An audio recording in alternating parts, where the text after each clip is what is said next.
ধরুন আপনি ঢাকার বসুন্ধরা সিটিতে একটা শাওমি, রিয়েলমি অথবা অপ্পো মোবাইল ফোন কিনতে গেলেন।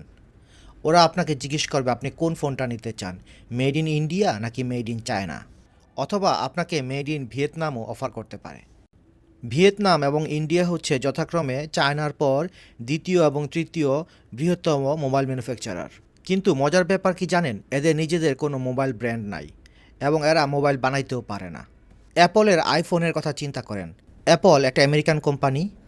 এর আইফোনটার আবিষ্কার, ডিজাইন, ডেভেলপমেন্ট সব কিছু করা হয়েছে আমেরিকাতে। কিন্তু আমেরিকাতে যত অ্যাপলের আইফোন বিক্রি হয় তার অর্ধেকই হচ্ছে হয় ইন্ডিয়ান অথবা made in Vietnam.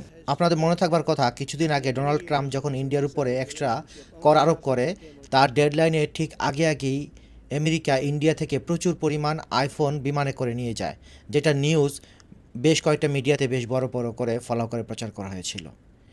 Apple airlifted 1.5 million iPhones in 6 cargo jets from India. কিন্তু ব্যাপারটা কেমন না যে একটা আমেরিকান কোম্পানি তারা তাদের মোবাইল ইন্ডিয়া থেকে উৎপাদন করছে। কিন্তু ভাই, এটাই বাস্তব।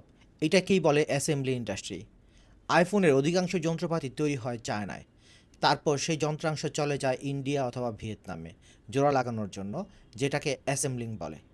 সাথে ছোটোখাটো নন টেকনিক্যাল জিনিস যেমন box cover, packaging, plastic cover এগুলো স্থানীয়ভাবে উৎপাদন করা হয়। কিন্তু কথা হলো, কেন আমেরিকা তাদের এই মোবাইলের অ্যাসেম্বলিংটা ইন্ডিয়াতেই করে? ইন্ডিয়ানরা কি অ্যাসেম্বলিং খুব ভালো জানে? ব্যাপারটা আসলে এরকম না। ব্যাপারটা হচ্ছে আমেরিকার শ্রমিকের মজুরি অনেক বেশি। অ্যাপল কোম্পানি যদি তাদের এই মোবাইল ফোনগুলোর সংযোজন আমেরিকার কোনো একটা ফ্যাক্টরিতে করতে চাইতো, তাহলে তাদের আইফোনের দাম প্রায় 2 থেকে 3 গুণ বৃদ্ধি পেত। সেই জন্য ওরা খুব সস্তা শ্রমিক ব্যবহার করে ইন্ডিয়াতে ওদের মোবাইলগুলোর অ্যাসেম্বলিং করে। শুধু যে আইফোন তা কিন্তু না, স্যামসাং, শাওমি, ভিভো, রিয়েলমি সহ অন্যান্য চাইনিজ যে ব্র্যান্ডগুলো আছে, ওদেরও পার্টসগুলো তৈরি হয় চায়নাতে এবং পরবর্তীতে সেগুলোকে ভিয়েতনামে অথবা ইন্ডিয়াতে এনে অ্যাসেম্বলি করে বিদেশে এক্সপোর্ট করা হয়। এখন কথা হলো, চায়না যদি সব পার্টসই তৈরি করতে পারে, তাহলে তারা নিজেরা কেন জোড়া লাগায় না বা নিজেরা কেন অ্যাসেম্বলি করে না? ওরা ইন্ডিয়া অথবা ভিয়েতনামে পাঠায় কেন? এটা কি এরকম যে ইন্ডিয়ান অথবা ভিয়েতনামিরা ভালো অ্যাসেম্বলিং করতে পারে, চাইনিজরা পারে না? এইটাও এরকম না। চায়নাতে প্রচুর মোবাইল অ্যাসেম্বলি হয়, এমনকি প্রথম দিকে প্রায় অধিকাংশ ফোনই চায়নাতে অ্যাসেম্বলি হয়ে প্যাকিং হয়ে বিদেশি রপ্তানি হতো। তো ইন্ডিয়া, ভিয়েতনাম এরা বলা শুরু করলো আমরা মোবাইলের কঠিন কঠিন পার্টস বানাতে পারি না, তাতে কি? আমরা ব্যাক কভার, প্যাকেজিং, স্টিকার, কেচিং এগুলো তো বানাতে পারি, কেন আমরা এগুলো চায়না থেকে নিব? তাই ওরা করলো কি, আস্ত প্যাকিং করা মোবাইলের ট্যাক্স বাড়িয়ে দিয়ে মোবাইলের যন্ত্রাংশের উপর ট্যাক্স কমাইয়া দিল। ফলে মোবাইল কোম্পানিগুলো বাধ্য হয়ে ভিয়েতনাম, ইন্ডিয়া, পাকিস্তান এইসব দেশে এসে অ্যাসেম্বলি প্ল্যান্ট করা শুরু করলো লোকাল মার্কেট ধরার জন্য। কারণ আস্ত মোবাইলের ইম্পোর্ট ডিউটি বেশি হওয়ার কারণে তখন এইসব দেশগুলোতে ওদের মোবাইলের দাম বেড়ে যাচ্ছিল এবং স্থানীয় পর্যায়ে দেখা গেছে যে ওদের মোবাইল বিক্রি কমে যাচ্ছিল। এইসব অ্যাসেম্বলি প্ল্যান্ট হওয়ার কারণে দেখা গেল যে ব্যাক কভার, কেসিং, প্যাকেট ট্যাকেট এগুলো বানাই প্রায় মোবাইলের 10 থেকে 20% জিনিসপত্র স্থানীয় পর্যায়ে উৎপাদন করা শুরু হয়ে গেছে এবং এর ফলে অনেক লোকের কর্মসংস্থানও শুরু হলো। এইদিকে চায়না যেহেতু ইউরোপ আমেরিকার মার্কেটগুলা তাদের প্রোডাক্ট দিয়ে সয়লাভ করে ফেলছে, সেই তুলনায় ইউরোপ আর আমেরিকা থেকে ওরা কম পরিমাণ ইম্পোর্ট করে। সেই জন্য ওই দেশগুলা চায়নার প্রোডাক্টের উপরে বিভিন্ন ধরনের এক্সট্রা ট্যাক্স আরোপ করা শুরু করলো। এরই পাশাপাশি চায়নাতে দিন দিন অর্থনৈতিক উন্নয়নের কারণে তাদের মাথাপিছু আয়ও বাড়তে শুরু করলো।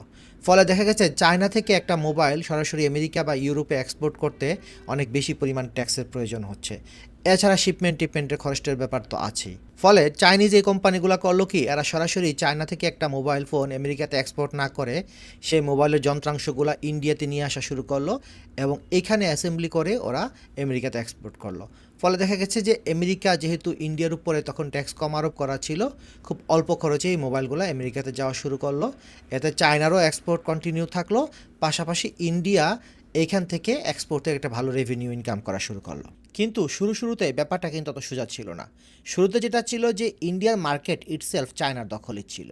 তো ইন্ডিয়া যখন একটা কমপ্লিট ফোন ইম্পোর্টের উপরে ট্যাক্স বাড়ায় দিল, তখন চাইনিজ কোম্পানি তো লোকাল এখানে অ্যাসেম্বলি প্ল্যান্ট চালু করলো। কিন্তু সমস্যা যেটা হচ্ছিল যে ইন্ডিয়ার ব্যবসায়ীরা যেটা করতো যে ওরা চোরাই পথে কমপ্লিট মোবাইল ইম্পোর্ট করে এনে সেগুলাকে কম দামে বিক্রি করতো। এদিকে লোকাল অ্যাসেম্বলি প্ল্যান্টগুলো থেকে যে ফোনগুলো বের হচ্ছে এগুলো তো কিছু হলেও ট্যাক্স দেয়। ফলে সেই সব চোরাই মোবাইলের সাথে লোকাল অ্যাসেম্বলি মোবাইলগুলো মার্কেটে কম্পিটিশন করতে পারতেছিল না। তখন ইন্ডিয়া সরকার যে কাজটা করলো সেটা হচ্ছে ওরা ইলেকট্রনিক ডিভাইসগুলোকে রেজিস্ট্রেশন করা শুরু করলো। যখনই কোনো কাস্টমার একটা নতুন মোবাইল ফোনের সাথে একটা সিম সংযোজন করবে, তখনই সেই মোবাইলটাকে তার IMEI নাম্বার দিয়ে রেজিস্ট্রেশন করতে হবে। এখন যেহেতু ইন্ডিয়া জানে যে তার কোন কোন মোবাইলটা তার স্থানীয়ভাবে অ্যাসেম্বলি হচ্ছে এবং সেই IMEI নাম্বার সিরিয়াল তার কাছে আছে, এমন ফোন পেতো যেটা লোকালি অ্যাসেম্বলি করা হয় না অথবা নিয়ম মেনে ইম্পোর্ট করা হয় না, সেই ফোনগুলোকে রেজিস্ট্রেশন দেওয়া বন্ধ করে দিল। ফলে এই যে লাগেজে করে চোরাই পথে এনে ইন্ডিয়াতে চাইনিজ ফোন বিক্রি করা, এটা একবারেই বন্ধ হয়ে গেল এবং এইভাবে ওদের অ্যাসেম্বলি ইন্ডাস্ট্রিটাও দাঁড়ায় গেল। শুধু দাঁড়ায় গেল না, একটা পর্যায়ে দেখা গেল যে ওদের এই মোবাইল অ্যাসেম্বলিং ইন্ডাস্ট্রিগুলো একটা নতুন এক্সপোর্ট প্রোডাক্টও হয়ে গেল ওদের জন্য। চাইনিজ যে ফ্যাক্টরিগুলো ভারতে তাদের অ্যাসেম্বলি প্ল্যান শুরু করেছিল, প্রথম দিকে এরা 10-20% ছোটোখাটো নন টেকনিক্যাল পার্টস তাদের মোবাইলে সংযোজন করলেও ধীরে ধীরে দেখা গেল এটা 30-40-50%-এর দিকে উন্নীত হতে থাকলো। কারণ ওরা চিন্তা করলো যে ছোটোখাটো বা নন ক্রিটিক্যাল জিনিসগুলো কেন আমরা অযথা চায়না থেকে আনবো, এগুলো তো আমরা স্থানীয় মার্কেট থেকে সংগ্রহ করে আমাদের মোবাইলে সংযোজন করতে পারি।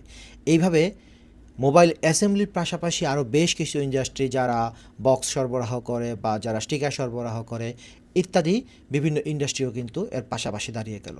আমরা এর সাথে তুলনা করতে পারি আমাদের গার্মেন্টস ইন্ডাস্ট্রিটাকে, যেটা কিনা একটা সময় কোরিয়া, তাইওয়ান ওইসব দেশে ছিল। পরবর্তীতে কোরিয়া এবং তাইওয়ান থেকে আমেরিকাতে এক্সপোর্ট করতে যেহেতু বেশি খরচ লাগে, ওরা এইখানে বিভিন্ন লোকাল ইন্ডাস্ট্রির সাথে অথবা নিজেরাও ফ্যাক্টরি করে ওই কাপড় এনে এখানে সেলাই করে আমেরিকাতে এক্সপোর্ট করা শুরু করলো। এইভাবে কিন্তু বাংলাদেশের গার্মেন্টস ইন্ডাস্ট্রিটা একটা বড় ইন্ডাস্ট্রিতে রূপান্তরিত হয়েছিল। এখন দেখা যাচ্ছে ভিয়েতনাম, ইন্ডিয়া এরা এরকমভাবেই চাইনিজ মোবাইলগুলোকেই তাদের দেশে এনে অ্যাসেম্বলি করে একটা বড় ধরনের বিজনেস ধরে ফেলছে। এবার আসি বাংলাদেশ প্রসঙ্গে। বাংলাদেশেও অ্যাপল ছাড়া প্রায় সবগুলা মেজর ব্র্যান্ডেরই অ্যাসেম্বলি প্ল্যান্ট আছে, কিন্তু সমস্যা হচ্ছে যে আমাদের দেশেও চোরাই পথে লাগেজের মাধ্যমে ভারত থেকে, চায়না থেকে প্রচুর ফোন ঢোকে এবং এগুলাকে আনঅফিসিয়াল ফোন হিসাবে কোনো ট্যাক্স না দিয়ে চোরাই পথে বিক্রি করা হয়। এর কারণে যেটা হয়েছে যে স্থানীয় যে অ্যাসেম্বলি প্ল্যান্টগুলো আছে ওরা খুব ভালো বিজনেস করতে পারতেছে না। ফলে এই অ্যাসেম্বলি প্ল্যান্টগুলোতেও কোনো এক্সপানশন হচ্ছে না, নতুন বেশি কর্মী নিয়োগ হচ্ছে না। এর পাশাপাশি বাংলাদেশ সরকার প্রচুর ট্যাক্স হারাচ্ছে। তো সেই জন্য বাংলাদেশ সরকার প্ল্যান করছে যে মোবাইলগুলোকে রেজিস্ট্রেশনের আওতায় নিয়ে আসবে, যেটাকে NEIT অর্থাৎ ন্যাশনাল ইকুইপমেন্ট আইডেন্টিফিকেশন রেজিস্টার বলা হচ্ছে। এই NEIT চালু করার প্রথম সিদ্ধান্ত নিয়েছিল বিগত আওয়ামী লীগ সরকার এবং তারপর পরই বাংলাদেশে পৃথিবীর সব মেজর ব্র্যান্ডগুলো তাদের অ্যাসেম্বলি প্ল্যান্ট শুরু করে। কিন্তু আনফর্চুনেটলি কোনো একটা কারণে শেষ পর্যন্ত সরকার সেই সিদ্ধান্তটা বাতিল করে দেয়। ধারণা করা হচ্ছে এইসব লাগেজ পার্টির প্রেশারে অথবা তাদের কাছ থেকে উৎকোচ নিয়ে হয়তো তখন তারা এটা বন্ধ করে দিয়েছিল। বর্তমান সরকার আবার এই NEIT চালু করতেছে, যেটা 16 ডিসেম্বর থেকে চালু হবে। এই NEIT চালু হলে বাংলাদেশে লাগেজের মাধ্যমে চোরাই পথে মোবাইল ফোন আনার বন্ধ হয়ে যাবে। বাংলাদেশে assemble phone, made in Bangladesh phone আমরা মার্কেটে পাবো এবং একটা সময় আশা করা যায় হয়তো বাংলাদেশে অ্যাসেম্বল হয়ে গার্মেন্টসের মতো মোবাইলগুলো বিদেশে বিভিন্ন দেশে এক্সপোর্ট হবে এবং সেখান থেকে আমরা একটা বড় ধরনের রেভিনিউ ইনকাম করতে পারবো। এখন প্রশ্ন হচ্ছে যে আনঅফিসিয়াল ফোনগুলোর কী হবে। 2025-এর 16 ডিসেম্বর আগ পর্যন্ত যত আনঅফিসিয়াল ফোন মানুষ পারচেস করেছে সেগুলো অ্যাজ ইট ইজ থাকবে, এগুলো কোনো সমস্যা হবে না। তবে 16 ডিসেম্বরের পরে কোনো আনঅফিসিয়াল ফোন যদি কেউ কেনে তাহলে তাকে সেটা রেজিস্ট্রেশন করতে হবে এবং সে যেই ট্যাক্সটা ফাঁকি দিয়ে মোবাইলটা দেশে ঢুকেছিল এই রেজিস্ট্রেশনের সময় সেই ট্যাক্সের পরিমাণ টাকা তখন তাকে দিতে হবে, অর্থাৎ কোনোভাবেই আর ট্যাক্স ফাঁকি দেওয়া যাবে না। তবে যেহেতু এটা কমপ্লিট ইম্পোর্টেড ফোনের দাম অনেক বেশি, অনেকের দাবি হচ্ছে সরকারের কাছে যে ইম্পোর্ট ডিউটিটা যেন কমানো হয়। আমরাও আশা করব যে কিছুটা ইম্পোর্ট ডিউটি কমানো হবে। আর যদি ইম্পোর্ট ডিউটি কমানো নাও হয় তাতে খুব একটা সমস্যা হওয়ার কথা না, কারণ যেহেতু আইফোন ছাড়া বাকি সবগুলো মোবাইল কোম্পানিরই এখানকার অ্যাসেম্বলি প্ল্যান্ট আছে, ফলে লোকালি অ্যাসেম্বল ফোনগুলো আমরা মার্কেটে আরও বেশি পরিমাণ পাবো এবং সেগুলো যেহেতু অনেক কম ট্যাক্সে সেল হচ্ছে, সুতরাং আমাদের মোবাইলের দাম বৃদ্ধি পাওয়ার তেমন কোনো কারণ নেই। তবে এক্সেপশনাল হচ্ছে আইফোন, যেহেতু এটার বাংলাদেশে কোনো অ্যাসেম্বলি প্ল্যান্ট নাই, বর্তমান দামের চেয়ে এই আইফোনের দাম অনেক বেশি বেড়ে যাবে।